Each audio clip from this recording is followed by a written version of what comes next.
बिस्मिल्लाहिर्रहमानिर्रहीम। अस्सलाम वालेकुम स्टूडेंट्स। आई होप आप सब खैरियत से होंगे। आपको लेक्चर्स समझ आ रहे हैं स्टूडेंट्स? आप अपने पिछले लेक्चर्स के बारे में आगाह करें।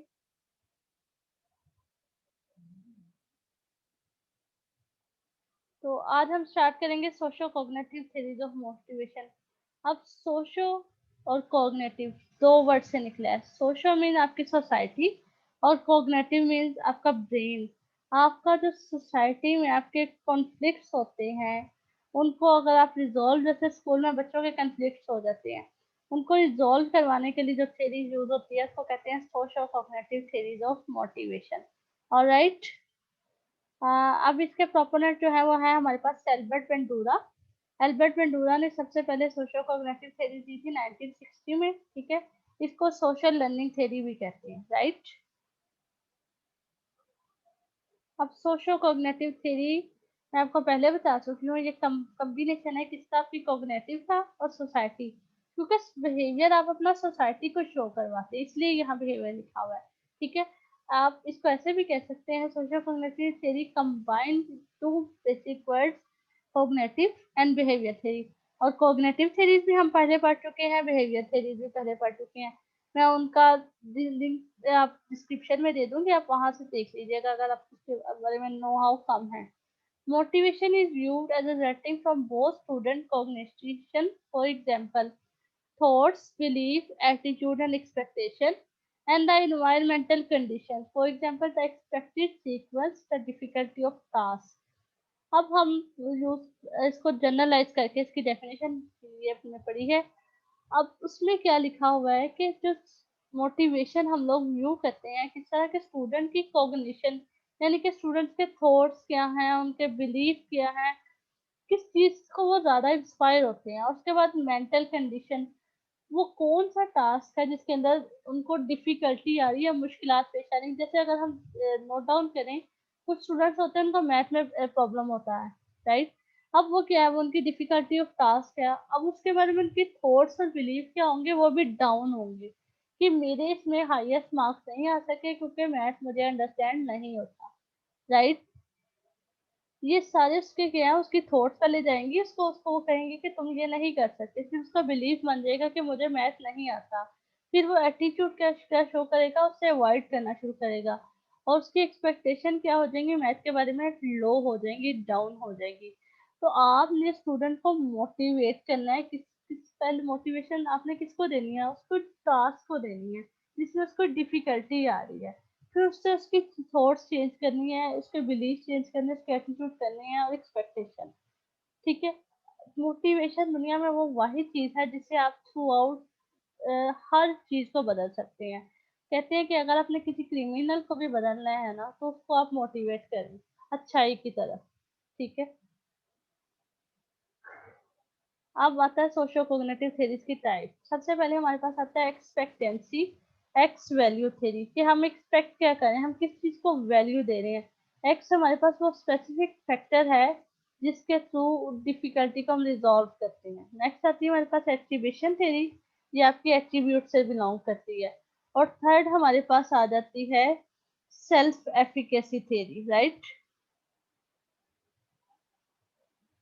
अब आते हैं हम एक्सपेक्टेंसी एक्स वैल्यू थ्योरी पे।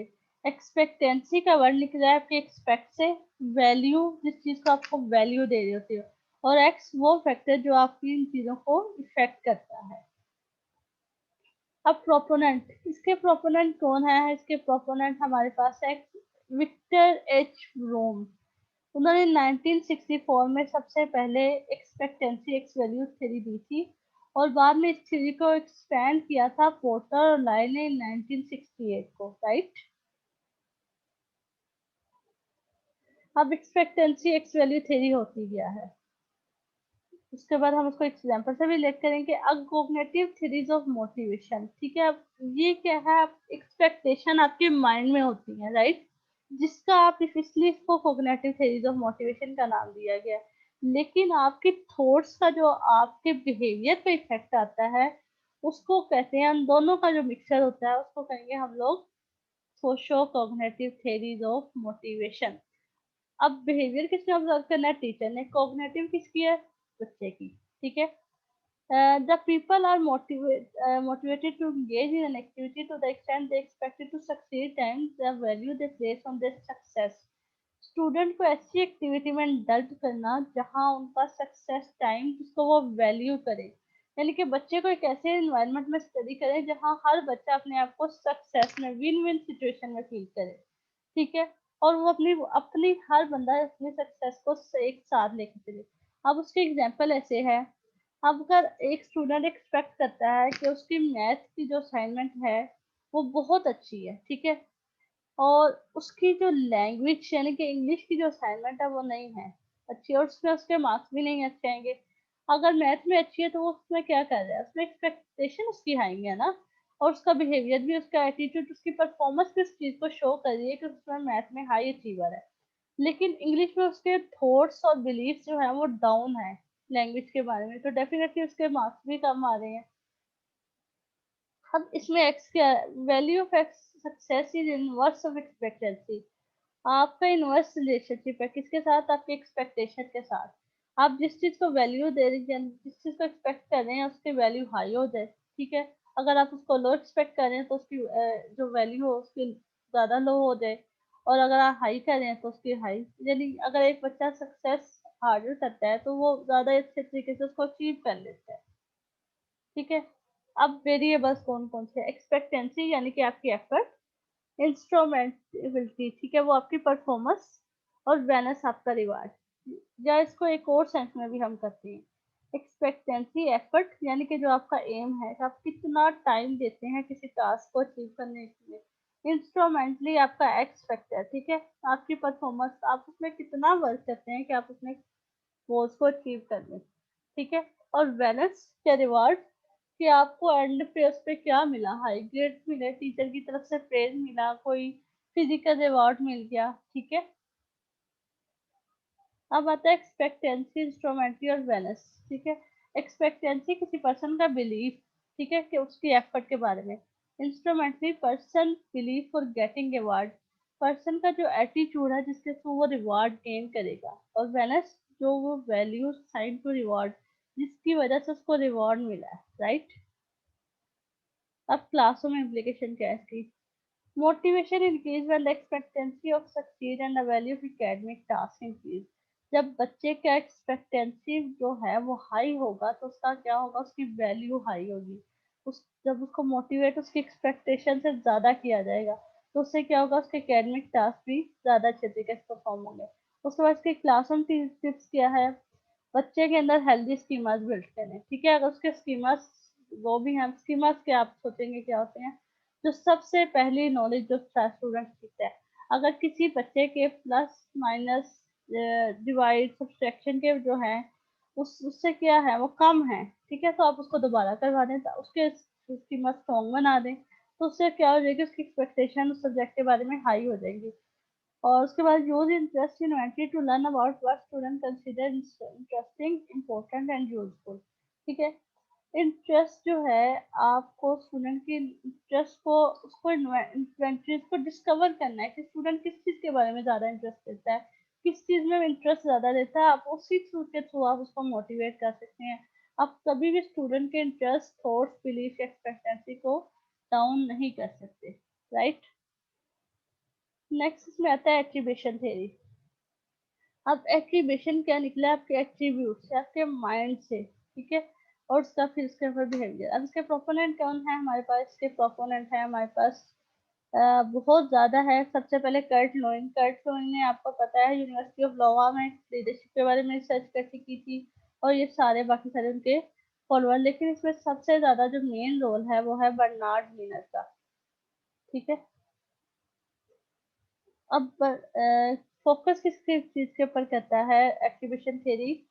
पीपल की सक्सेस और फेलियर के ऊपर एकेडमिक इन्वायरमेंट में। अगर एक बच्चा हाई मार्क्स ले रहा है तो उसके बाद वो क्या फील करता है, और अगर लो ले रहा है तो वो क्या फील करता है। और people attribute achievement outcome to one of main four causes. जो स्टूडेंट होता है उसकी जो एट्रीब्यूशन होती है वो फोर उसके बेसिक कॉज हैं, वजह है जिसकी वजह से वो इफेक्ट होता है, या तो वो हाई हो जाता है या लो हो जाता है। सबसे पहले एबिलिटी, फिर एफर्ट, फिर लक और टास्क डिफिकल्टी। अगर हम पॉजिटिव देखें तो उसमें तीन चीजें हैं, एबिलिटी है, एफर्ट है और टास्क डिफिकल्टी। अगर आपके पास एबिलिटी है, एफर्ट भी उस पर आप ज़्यादा किए तो आप टास्क डिफिकल्टी को इजीली हल कर सकते हैं, टीचर ने आपको मोटिवेट किया। और उसके बाद आता है लक। लक जो हमारे पास है वो अगर हो तो हम अच्छा अच्छा अचीव कर सकते हैं, हमारे पास गुड लक है तो हम बहुत अच्छा अचीव कर सकते हैं, अगर बैड लक है तो हम काउंट कर सकते हैं। लेकिन स्टूडेंट को आपने उसकी गुड लक या बैड लक के ऊपर नहीं जाके उसको मोटिवेट करना, आपने उसको हर हर लेवल पे मोटिवेट करना। अब इसके थ्री कॉजल डायमेंशन है। सबसे पहले locus of control. Locus of control के आप बच्चे की इंटरनल एबिलिटी क्या है, वो कितनी एफर्ट करता है, और एक्सटर्नल उसकी लक और टास्क डिफिकल्टी क्या है। ठीक है, नेक्स्ट हमारे पास आता है लोकस ऑफ कंट्रोल। दो तरह का होता है, एक इंटरनल होता है, एक एक्सटर्नल होता है। इंटरनल लोकस ऑफ कंट्रोल वाले स्टूडेंट समझते हैं कि जो कुछ भी हुआ है उनका उनके अपनी वजह से हुआ है। उनके इंटरनल मोटिवेशन, जिसको हम इंट्रिंसिक मोटिवेशन भी कहते हैं, वो ज़्यादा हाई थी, जिसकी वजह से उन्होंने टास्क अचीव कर लिया। और अगर जिनकी ज़्यादा लो होंगी वो समझेंगे कि उनमें उन्हीं का फॉल्ट है। ठीक है, एक्सटर्नल लोकस ऑफ कंट्रोल वाले कहते हैं नहीं, मेरे पास टीचर की मोटिवेशन नहीं थी, मेरे घर वाले मुझे मोटिवेट नहीं करते थे, इसमें टीचर का फॉल्ट है, इसमें मेरा कोई भी कसूर नहीं था, ये सब कुछ टीचर की वजह से हुआ है, टीचर ने मेरी तरफ ध्यान नहीं दिया, उसने पूरा एक्सेप्ट लीवर नहीं किया, इसलिए जो है मैं पीछे रह गया। ठीक है, उसके बाद सी कॉजल डायमेंशन में नेक्स्ट आती है stability. Stability, unstable outcome of behaviour change between occasion and. अब जैसे जैसे इन्वायरमेंट चेंज हो रहा है ना, जो लोग अपने आप का बिहेवियर चेंज कर लेते हैं, जो स्टूडेंट, वो अनस्टेबल हो जाते हैं। ठीक है, क्योंकि उनमें कंटिन्यूटी नहीं रहती। और स्टेबल वो जो अगर उनकी चेंज भी हो गया, मार्क्स कम भी आ रहे हैं, लेकिन उनका बिहेवियर की तरफ पॉजिटिव है, सेम है, तो वो सक्सीड करते हैं। अगर इसकी एग्जांपल देखें, फिर student believe they failed the exam because they were not smart enough, that is stable. वो कहता है कि अगर मैं फेल भी हो गया, उसका ये मतलब नहीं है कि मैं स्मार्ट नहीं हूँ। ठीक है, तो ये उसका एक पॉजिटिव एटीट्यूड है। लेकिन अनस्टेबल क्या है, वो कहता है कि मैं फेल हो गया क्योंकि मैं बीमार था, तो इस वजह से एक टेम्परेरी रीजन की वजह से वो अपना बिहेवियर चेंज कर सकता है कि मैं पिछले दिन बीमार रहा, इसलिए मेरा वो कोर्स नहीं कंप्लीट हो सकता, इसलिए मैं फेल हो गया। अब लास्ट इसमें आता है कंट्रोलेबिलिटी। कंट्रोलेबिलिटी में भी वही दो फैक्टर, एबिलिटी और एफर्ट होगी, तो वो अपने एनवायरनमेंट को कंट्रोल कर सकेगा, अपने आउटकम को कंट्रोल कर सकेगा। और अनकंट्रोलेबल जस्टिस आपकी लक है। ठीक है, वो आपका साथ दे या ना दे, लेकिन टीचर को आपको मोटिवेट करना ही करना है। Example, if he believed that he could have done better in the test, that he had more practice, class is controllable। वो कहता है कि मैंने अपनी एफर्ट ज्यादा पुट की टेस्ट को अच्छे मार्क्स लाने के लिए, तो उससे वो क्या होगा, वो एक कंट्रोलेबल एनवायरनमेंट में। ये स्टेबल और कंट्रोलेबल सेम है। ठीक है, अनस्टेबल और अनकंट्रोलेबल ये भी सेम है। और अगर वो डाउट्स में रहेगा कि मेरे मैथ में मार्क्स, मेरी एबिलिटी कम है तो मैं ज़्यादा अचीव नहीं कर सकता, या मेरी लक मैथ में इतनी है तो मैं फेल हो जाऊंगा, तो वो अनकंट्रोलेबल है। राइट, उसके बाद हम चलते हैं टाइप्स के ऊपर। केले ने इसकी मेन थ्री टाइप्स की थी, एक कंसेंसस इंफॉर्मेशन है, और एक डिस्टिंक्टिव इंफॉर्मेशन है। कंसेंसस इंफॉर्मेशन में हमारे पास ये है कि सिचुएशन सेम है, उस सेम सिचुएशन के अकॉर्डिंग आप सेम स्टिमुलस स्टूडेंट को दें, सेम तरह से मोटिवेट करें जिस तरह पहले से वो मोटिवेट है। और डिस्टिंक्टिव इंफॉर्मेशन वो क्या है, जब इंडिविजुअल रिस्पॉन्ड करे स्टिमुलस के अगेंस्ट। ठीक है, और कंसिस्टेंसी इंफॉर्मेशन क्या है, और उसमें क्या है, फ्रीक्वेंटली जो इंडिविजुअल है वो बिहेवियर जो है सेम सिचुएशन, जब डिफरेंट सिचुएशन हो, उनका बिहेवियर जो है वो फ्रीक्वेंट रहता है, एक जैसा रहता है, फ्लक्चुएट नहीं करता। अब जो फैक्टर कंसेंसस पे इफेक्ट करते हैं, उसमें कंसिस्टेंसी, डिस्टिंक्टिवनेस।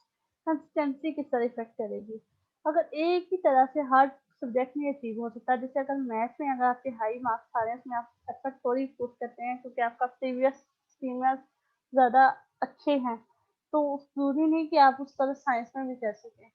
और डिस्टिंक्टिवनेस क्या है कि जैसे जैसे सिचुएशन चेंज हो रही है, आपका बिहेवियर चेंज हो रहा है, उसमें इंटरनल फैक्टर और कंसेंसस लो होना चाहिए, और उससे आपकी कंसिस्टेंसी क्या हो जाती है, हाई हो जाती है। और एक्सटर्नल फैक्टर तब ज़्यादा होता है जब आपकी एफिशिएंसी और कंसेंसस वो लो हो और डिस्टिंक्टिवनेस आपकी हाई हो जाए। और इसको क्लासरूम में कैसे अप्लाई कर सकते हैं? Motivation increase when student have controllable attribute for academic success and failure.